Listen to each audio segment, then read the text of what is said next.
They perch on the telegraph wire across the road from our front garden. Long sceptre wings half raised as they diligently preen, running breast feathers through beaks while chatting to each other in a constant bubble of liquid conversation.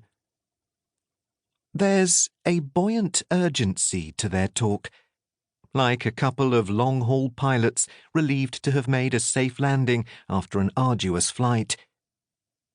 They are perched directly above our neighbour's farmhouse, a 17th-century collection of tiled roofs and sturdy stone walls moulded from the fertile Somerset earth upon which it stands.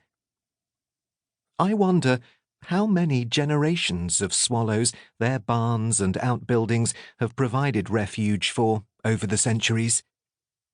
Thousands, I shouldn't wonder. It's almost certain these latest 2 voyagers were hatched and raised here. I've not been home long myself. A fortnight ago, I was filming the daily fortunes of a family of cheetah in East Africa. 4 young cubs and an impressively stoic mother, whose job it was to keep her boisterous offspring hidden and safe from the murderous attention of lions, while hunting daily to provide them with meat. Meat that still pulsed as it was devoured in the long grass beneath the bushes. Young impala were a specialty of hers. I'd filmed her using the movement of wind on the grass as cover before accelerating into a blur, stretching out into a searing streak of intent that ended in a cloud of dust, a throng of thrashing hooves, and a cameraman with a heart rate of 140 beats per minute.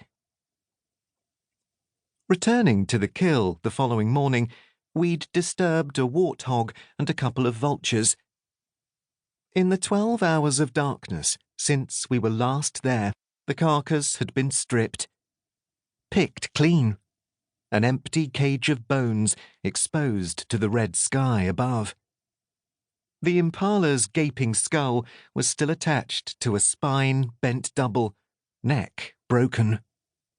Sinews clung to bony crevices, and a swarm of fat black flies rose to greet us. Then, something truly unforgettable happened. Without warning, the air around us was filled with the joyous swooping and chattering of European swallows.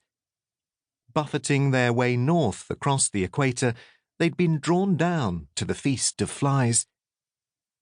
They wouldn't stay long, but for a few glorious hours they swirled in the wake of our land cruiser as we lurched slowly through the long grass looking for our cheetahs.